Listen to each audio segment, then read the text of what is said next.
Buenos días, Dios. Reflexión del Evangelio del día por el Cardenal Luis José Rueda Aparicio. Abre tu corazón a la palabra de Dios.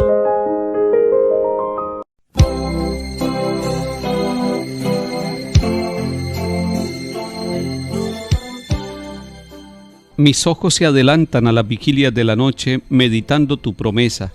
Escucha mi voz por tu misericordia. Con tus mandamientos dame vida. En el nombre del Padre, y del Hijo, y del Espíritu Santo. Amén. Lectura del primer libro de los Reyes, capítulo 2. Estando ya próximo a morir, David hizo estas recomendaciones a su hijo Salomón. Yo emprendo el viaje de todos. Ánimo, sé un hombre. Guarda las consignas del Señor tu Dios, caminando por sus sendas, guardando sus preceptos, mandatos, decretos y normas, como están escritos en la ley de Moisés, para que tengas éxito en todas tus empresas donde quiera que vayas, para que el Señor cumpla la promesa que me hizo. Si tus hijos saben comportarse, caminando sinceramente en mi presencia, con todo el corazón y con todo el alma, no te faltará un descendiente en el trono de Israel. David fue a reunirse con sus antepasados y lo enterraron en la ciudad de David. Reinó en Israel 40 años, 7 en Hebrón y 33 en Jerusalén. Salomón le sucedió en el trono y su reino se consolidó. Palabra de Dios. Te alabamos, Señor. Durante todo el mes de enero y hasta el día de hoy hemos venido meditando en la persona del rey David. Leímos tanto el primer libro de Samuel como el segundo libro de Samuel, lo vimos surgir y ser elegido por Dios como rey, sacándolo de detrás del rebaño, lo vimos cometiendo errores, lo vimos triunfando en las batallas, lo vimos venciendo al gigante Goliat, lo vimos en todas las empresas.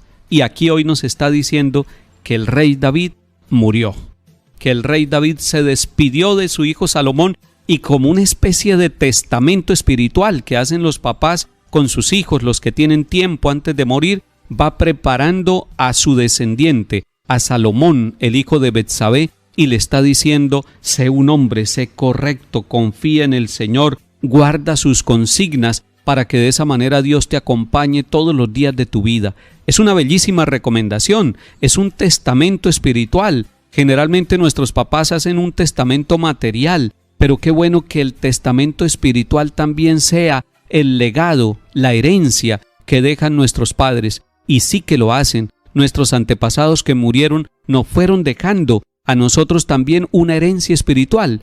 Esa herencia sí no nos la pueden quitar. Esa herencia no tiene escrituras en una notaría. Esa herencia no tiene motivos para discusiones jurídicas. Esa herencia la lleva cada uno de los hijos como un recuerdo de papá y de mamá. Así lo hizo el rey David.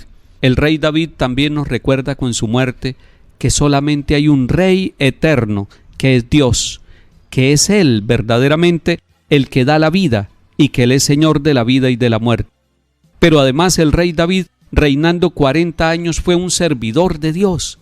Si Dios a nosotros nos da la gracia de cumplir muchos años en su servicio y nos parecemos al rey David en el sentido de buscarlo aún desde nuestros errores, porque el rey David, ustedes lo vieron, fue humano, demasiado humano, pero siempre fue un buscador de Dios, pero siempre estuvo tratando de agradarle a Dios y de corregir y de enmendar sus errores. Ahora ha muerto el rey David y el rey David fue sepultado y su hijo Salomón lo sucedió.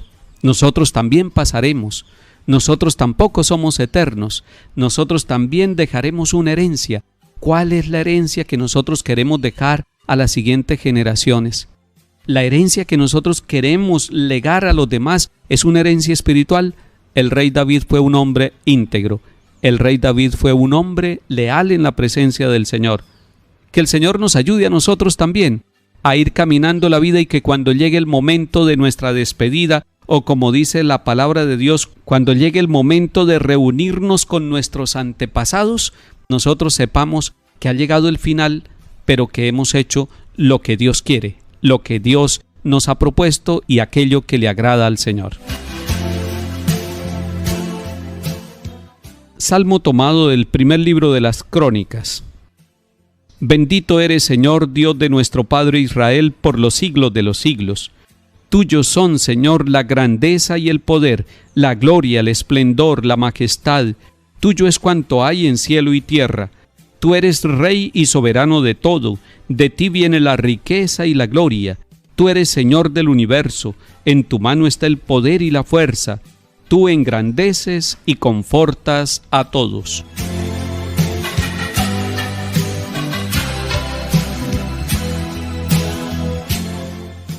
Lectura del Santo Evangelio según San Marcos, capítulo 6. En aquel tiempo llamó Jesús a los 12 y los fue enviando de 2 en 2, dándoles autoridad sobre los espíritus inmundos. Les encargó que llevaran para el camino un bastón y nada más, pero ni pan, ni alforja, ni dinero suelto en la faja.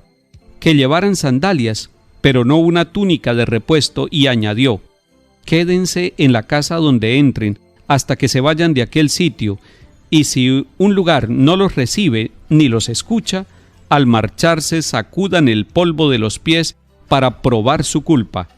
Ellos salieron a predicar la conversión, echaban muchos demonios, ungían con aceite a muchos enfermos y los curaban. Palabra del Señor. Gloria a ti, Señor Jesús.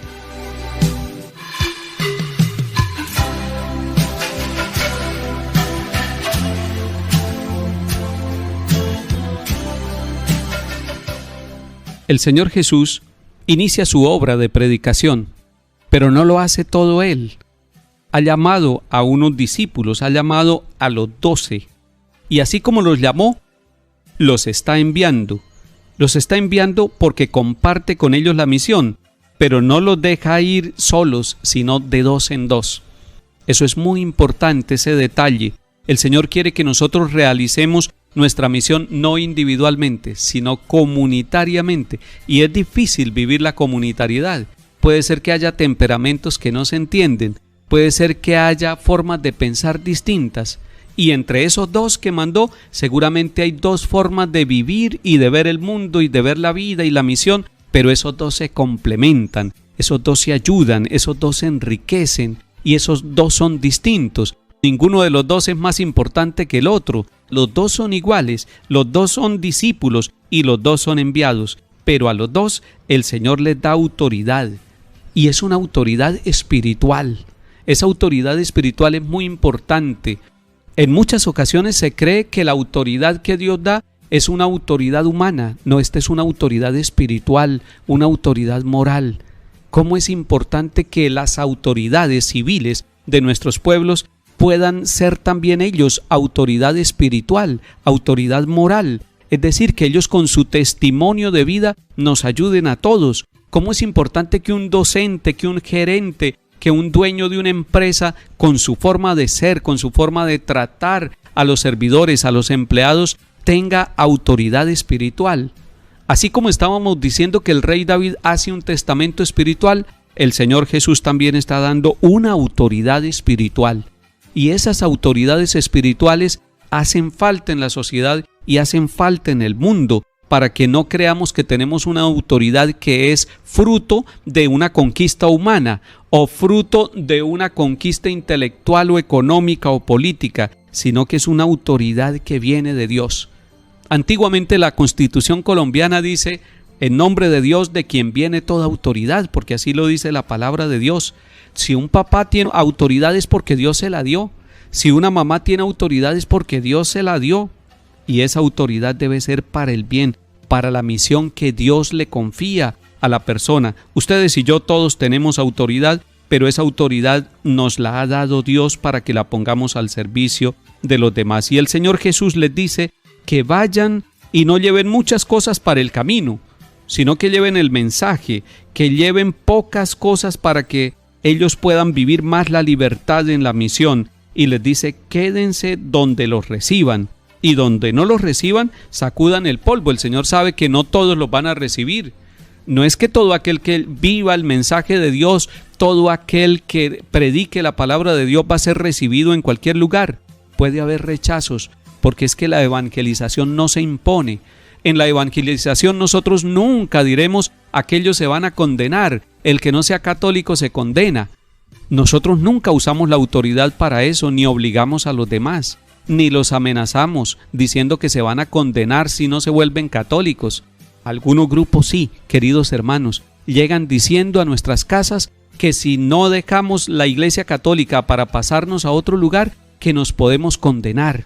Nosotros no somos condenatorios de los demás y tampoco nos dejemos llenar de miedo con aquellos que nos confunden, que nos toca dejar la Iglesia Católica porque si no nos condenamos. El Señor no manda esa misión.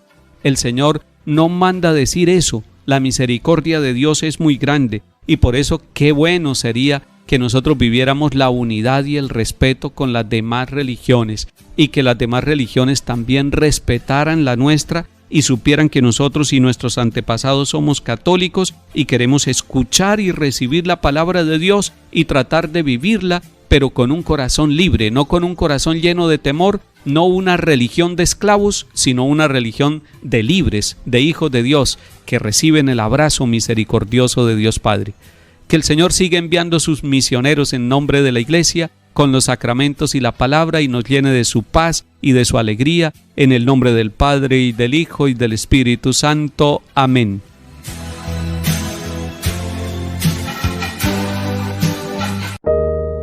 Buenos días, Dios. Reflexión del Evangelio del día por el Cardenal Luis José Rueda Aparicio. Abre tu corazón a la palabra de Dios.